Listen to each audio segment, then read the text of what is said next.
সকালবেলা 6টা বাজে ঘুমের থেকে উঠে গোসল করে তারপর আমরা কাজে যাই। এমনও দিন আছে আমরা সকালবেলা নাস্তাও করি না। রাতের 8টার পরে আসি কাজ থেকে, আইসা যে খানা খামো ওই শক্তিটাও থাকে না, সেখানে আমাদেরকে রান্না করে তারপর খাইতে হয়।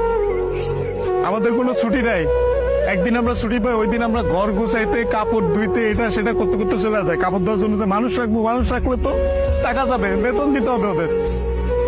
ওই টাকাটা বাসায় আপনাদেরকে পাঠাই, তারপর ওইটা দিয়ে আপনারা ফুটা নিবেন। আর এই যে ইস্ত্রি করা, এই যে ভাজ আলা কাপড় বেড়া ঘুরেন।